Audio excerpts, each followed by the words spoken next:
there's one quote from Market Wizards from Victor, I can't remember his fucking last name, but he talks about how if you don't have the emotional self-discipline to stick with a diet, you don't have the emotional self-discipline to stay with trading. And I'm thinking about that a lot because I guess it kind of legitimizes something I've been thinking about a lot, which is like the way you do one thing is the way you do everything.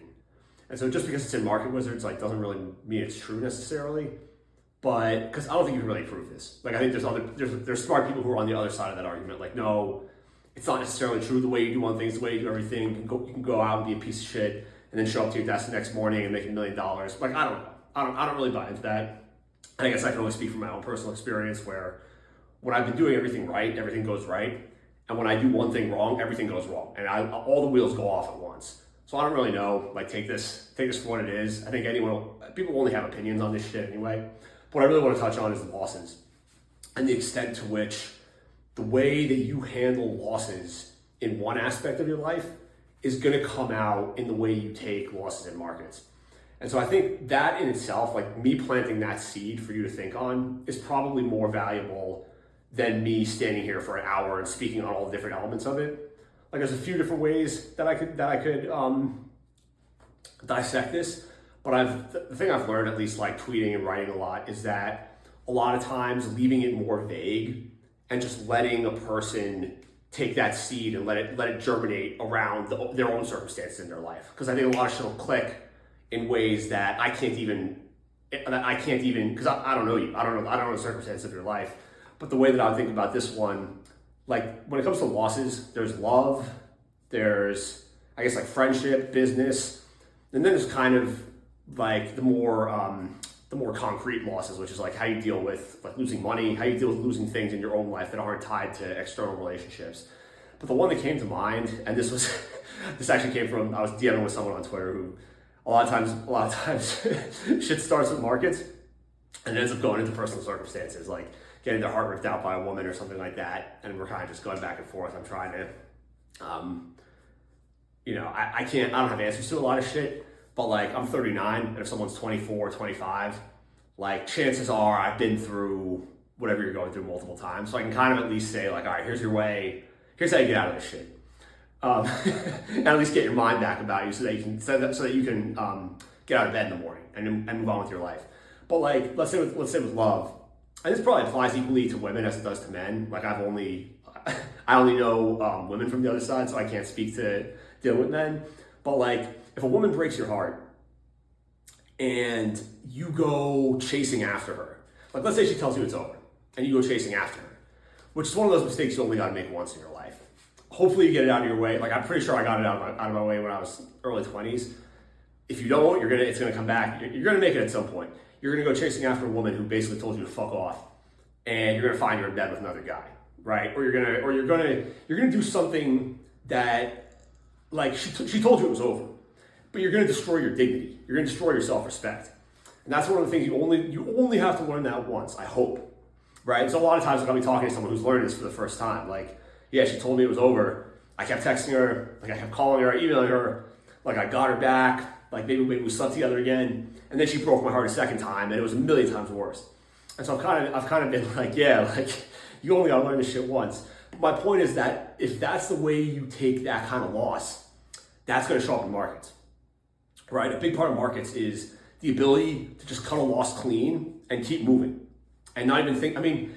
It's always you never get to the point where it doesn't affect you. Like I think even if you were to talk to like Stan Druckenmiller right now, right? Let's say a position of his, like, he hits his stop loss, so that's mental. I don't think he's someone who's known for using like automated stops, but any good trader has some kind of stop loss, some kind of, here's where I know I'm wrong, right?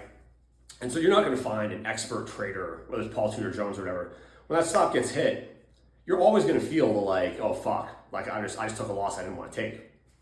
But what the difference is, especially at the beginning levels of trading, is like what a lot of people do that gets them fucked up is they can't take the loss. They go chasing after, like even someone who's learned to use a stop loss. Let's say you buy something at 100, you get stopped out. It's at 90, you get stopped out. They haven't yet developed the ability to just let that go. Right? Like what'll happen is they'll sit there for 5 minutes, it'll bother them, and that's when your mind and your emotions take over, right?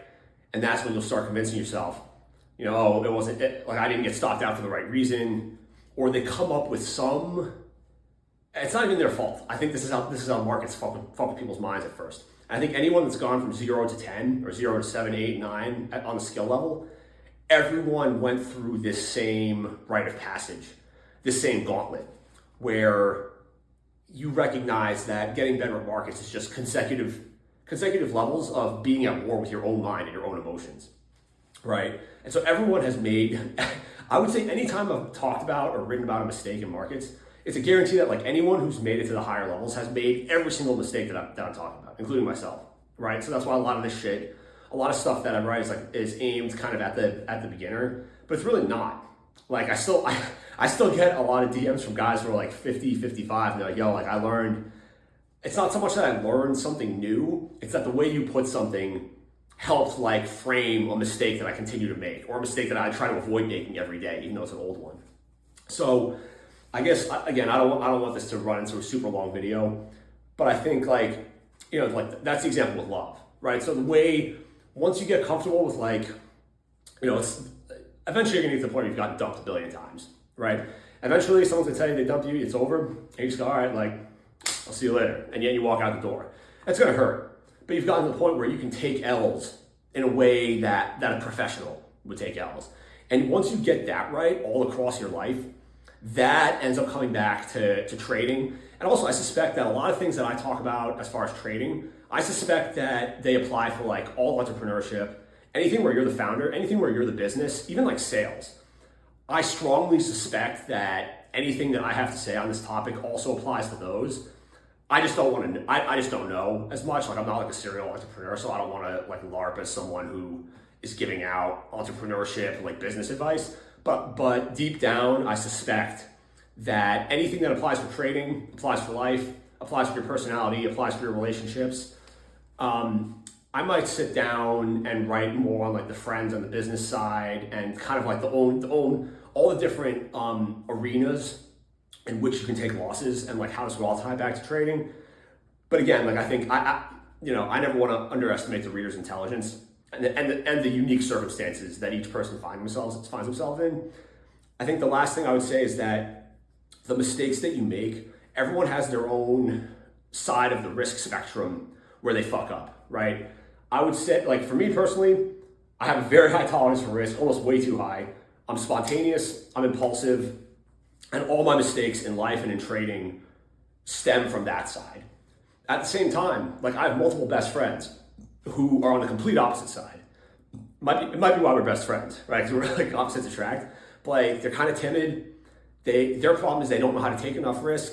When they do take risk, it's like too small. Like they're not comfortable letting winners run, right? And so it's very important to understand which side of that you're on. And that's also why, like for me to stand here and say, oh, like, because I can speak to that side. I can speak to all the mistakes that come from being too aggressive. But I can't speak to, like, I think another way to frame it is like, there's manic and there's depressive, right? I'm far more manic than I am depressive. But some of my best friends are far more depressive than they are manic.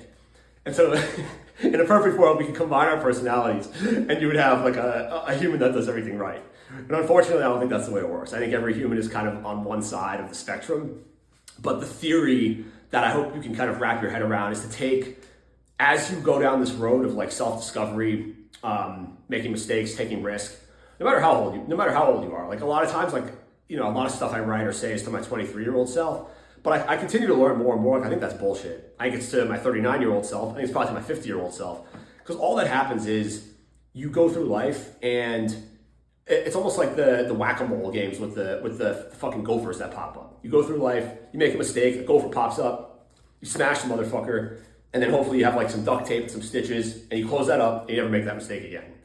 And you go through life doing that over and over and over, and hopefully you stay out of your own way long enough to make something great happen. But until then, like, I'm just gonna put this out there, put what I just put out there, and if there's any like replies or DMs, like I'll expand on this.